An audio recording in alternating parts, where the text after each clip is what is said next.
कोणार्क ଯେଉଁଠାରେ ଭରି ରହିଛି ଓଡ଼ିଶାର ଶିଳ୍ପକଳା, ସଂସ୍କୃତି ଏବଂ କଳିଙ୍ଗର ଇତିହାସ।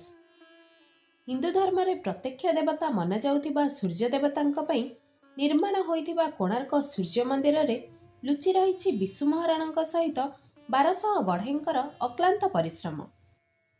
ରାଜା ଲାଙ୍ଗୁଳା ନରସିଂହ ଦେବଙ୍କ ଆଦେଶରେ ନିର୍ମାଣରତ 1200 କାରିଗର 12 ବର୍ଷ ଧରି ପରିବାରଠାରୁ ଦୂରରେ ରହି ନିର୍ମାଣ କରିଥିଲେ ବିଶ୍ୱ ପ୍ରସିଦ୍ଧ କୋଣାର୍କ ମନ୍ଦିର। ଏହି ମନ୍ଦିରରେ 12 ବର୍ଷର ବାଳକ ଧରମାର ଅବଦାନ ବି କିଛି କମ୍ ନୁହେଁ। ବାପା ସହିତ 1200 କାରିଗରଙ୍କ ଜୀବନ ବଞ୍ଚାଇବାକୁ ଯାଇ ନିଜର କୁନି ଜୀବନର ବଳିଦାନ ଦେଇଥିଲେ ସେ। ତେବେ ଆସନ୍ତୁ ଜାଣିବା ସେହି ଐତିହାସିକ ଏବଂ ରହସ୍ୟମୟ କୋଣାର୍କ ମନ୍ଦିର ବିଷୟରେ ଏହି ଭିଡ଼ିଓ ମାଧ୍ୟମରେ। ନମସ୍କାର, ମୁଁ ସୋନାଲି ସ୍ୱାଗତ କରୁଛି ଆପଣଙ୍କୁ ଆମ ଦେବଦର୍ଶନ ଓଡ଼ିଆ ୟୁଟ୍ୟୁବ୍ ଚ୍ୟାନେଲକୁ। ଓଡ଼ିଶାର ଇତିହାସ ବଡ଼ ନିଆରା। ଓଡ଼ିଶାର କଳା ସଂସ୍କୃତି ଏବଂ ଐତିହ୍ୟ ଆମକୁ ସଦା ଗୌରବିତ କରିଥାଏ। ସେହି ଗୌରବମୟ ଓଡ଼ିଶାରେ ରହିଛି ଓଡ଼ିଶାର ଗୌରବ କୋଣାର୍କର ସୂର୍ଯ୍ୟ ମନ୍ଦିର। କୋଣାର୍କ ସାରା ବିଶ୍ୱରେ ଓଡ଼ିଶାକୁ ଏକ ନୂଆ ଏବଂ ଅଭୁଲା ସ୍ଥାନ ଦେଇଅଛି। କୁହାଯାଏ କୋଣାର୍କର ସୂର୍ଯ୍ୟ ମନ୍ଦିର ନା କେବଳ ତାର ଅଦ୍ଭୁତ କାରିଗରୀ ପାଇଁ ପ୍ରସିଦ୍ଧ ଲାଭ କରିଅଛି, ଏହା ତାର ନିର୍ମାଣ ଶୈଳୀ ସହ ଯୋଡ଼ି ରହିଥିବା ରହସ୍ୟ ଲୋକମାନଙ୍କୁ ଆଜି ମଧ୍ୟ ଆଶ୍ଚର୍ଯ୍ୟଚକିତ କରିଦେଉଛି। 700 ବର୍ଷ ପୁରୁଣା ଏହି ମନ୍ଦିର ଅନେକ କାହାଣୀ ଏବଂ ରହସ୍ୟ ମଧ୍ୟରେ ଘେରି ହୋଇ ରହିଛି।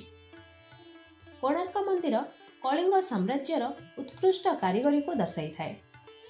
ଏହି ମନ୍ଦିର ସୂର୍ଯ୍ୟଦେବଙ୍କ ପାଇଁ ନିର୍ମାଣ କରାଯାଇଥିଲା। କୋଣାର୍କ ଦୁଇଟି ଶବ୍ଦର ମିଳନରେ ନିର୍ମିତ କରାଯାଇଛି, କୋଣ ଆଉ ଅର୍କ, ଅର୍ଥାତ୍ ସୂର୍ଯ୍ୟଦେବଙ୍କ କୋଣ। ଏହି ମନ୍ଦିରର ନିର୍ମାଣ 1300 ଶତାବ୍ଦୀରେ ଗଙ୍ଗବଂଶର ରାଜା ଲାଙ୍ଗୁଳା ନରସିଂହ ଦେବଙ୍କ ଦ୍ୱାରା ହୋଇଥିଲା। ମନ୍ଦିରର ଉଚ୍ଚତା 229 ଫୁଟ ହୋଇଥିବା ବେଳେ ମନ୍ଦିର ମଧ୍ୟରେ ରହିଥିବା ସୂର୍ଯ୍ୟଦେବଙ୍କ ପ୍ରତିମା ଗୋଟିକିଆ କଳା ମୁଗୁନି ପଥରରେ ନିର୍ମିତ ହୋଇଅଛି। ମନ୍ଦିରର ଡିଜାଇନ ଏକ ରଥ ସଦୃଶ୍ୟ। 12 ଯୋଡ଼ି ଚକ ଏବଂ 7ଟି ଘୋଡ଼ା ରଥକୁ ଟାଣୁଥିବାର କାରିଗରୀ ଏଠାରେ କରାଯାଇଅଛି। କୋଣାର୍କ ମନ୍ଦିରକୁ ଦେଖିଲେ ଲାଗେ ଯେପରି ସ୍ୱୟଂ ସୂର୍ଯ୍ୟଦେବ ଏକ ରଥ ଉପରେ ବସି ରଥ ଚାଳନ କରୁଛନ୍ତି।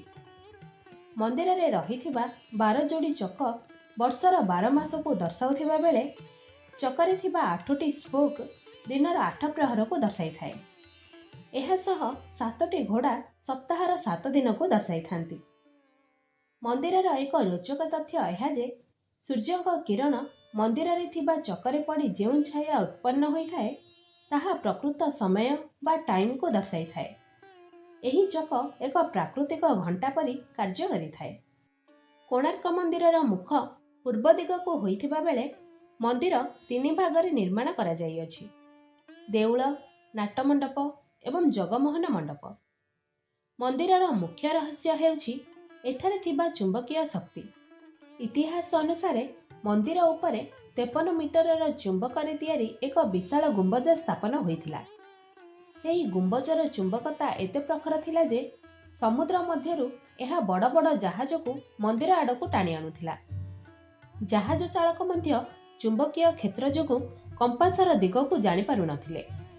ସେଥିପାଇଁ ସେ ସମୟର ବଣିକମାନେ ମନ୍ଦିରରେ ଥିବା ବିଶାଳ ଚୁମ୍ବକକୁ ଭାଙ୍ଗି ତାଙ୍କ ସାଙ୍ଗରେ ନେଇଯାଇଥିଲେ। କୁହାଯାଏ କୋଣାର୍କ ମନ୍ଦିରକୁ ଜାଣିକରି ଚୁମ୍ବକୀୟ ପଦାର୍ଥରେ ନିର୍ମାଣ କରାଯାଇଥିଲା, କାରଣ ମନ୍ଦିରର ଗର୍ଭଗୃହରେ ଥିବା ସୂର୍ଯ୍ୟଦେବଙ୍କ ପ୍ରତିମା ଚୁମ୍ବକ ବଳ ଦ୍ୱାରା ଶୂନ୍ୟରେ ଝୁଲିବା ପଦ୍ଧତିରେ ଦର୍ଶାଯାଇଥିଲା। ବିଶାଳ ଚୁମ୍ବକକୁ ମନ୍ଦିରରୁ ବାହାର କରିବା ପରେ ମନ୍ଦିରର ସନ୍ତୁଳନରେ ଅସୁବିଧା ଦେଖାଦେଲା, ଯାହାଫଳରେ ମନ୍ଦିର ଭାଙ୍ଗିବାକୁ ଲାଗିଲା। 1984 ମସିହାରେ କୋଣାର୍କ ମନ୍ଦିରକୁ ବିଶ୍ୱସ୍ତରରେ ପର୍ଯ୍ୟଟକ ସ୍ଥଳ ଭାବରେ ସ୍ଥାନ ଦିଆଗଲା। କୋଣାର୍କ ମନ୍ଦିରର ନିର୍ମାଣ କୁଣ୍ଡା ପଥରରେ ଏବଂ ବିନା ସିମେଣ୍ଟରେ ନିର୍ମାଣ କରାଯାଇଥିଲା। ଏହି ମନ୍ଦିରରେ କରାଯାଇଥିବା ସୂକ୍ଷ୍ମ କାରିଗରୀ ଏବଂ କାରିଗରୀରେ ଦର୍ଶାଯାଇଥିବା ଭାବନା ସାରା ବିଶ୍ୱରେ ଏକ ଅଲଗା ସ୍ଥାନ ସଂରକ୍ଷଣ କରିଅଛି। ଅନେକଙ୍କ କହିବା ଅନୁଯାୟୀ କଳା ପାହାଡ଼ର ଆକ୍ରମଣରେ କୋଣାର୍କ ମନ୍ଦିର ମୁଖ୍ୟ ରୂପରେ କ୍ଷତିଗ୍ରସ୍ତ ହୋଇଯାଇଥିଲା। ଦର୍ଶକ ବନ୍ଧୁ, ଏହା ଥିଲା ଓଡ଼ିଶାର ଗୌରବ କୋଣାର୍କ ମନ୍ଦିରର କାହାଣୀ। आशा करुछि काहानीटी आपनको पसंद आसीथिबो।